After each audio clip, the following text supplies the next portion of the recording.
Hello mga guys, kumusta na tayong lahat? Ayan, sana okay lang tayo lahat. Isang mapagpalang araw ng Lunes ng umaga.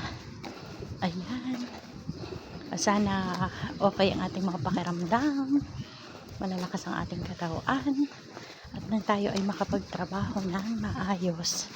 Ayan, sana gabayan tayo palagi ng ating Panginoon na makapagtrabaho ng malakas ang katawan at matapos natin ang ating trabaho ng may ngiti lagi sa labi kahit pagod. Ayan, ang pagod vibes. Kasi kung hindi tayo ngingiti, kung hindi natin mamahalin ang ating trabaho, ay tayo ang magkakaproblema dahil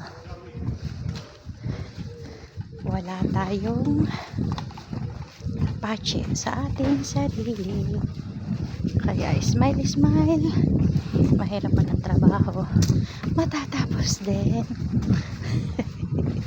Ayan, wala lang, ingat na lang lagi tayo. And ayan, talagang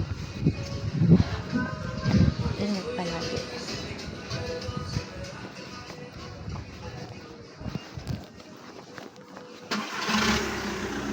Ay siya, babay na.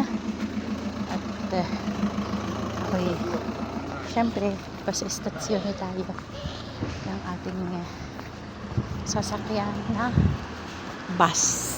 Alas 8 pa naman, kaya lang iba yung mas maaga dahil nga sabi ko nga sa inyo lagi ka nang yun ang sinasabi sa inyo na ang biyahe sa amin ay mahirap ngayong summer dahil limit lang ang biyahe. Ngayon, isinabay na ako ni Arnold kaninang umaga. Umalis kami sa amin ay 22:07.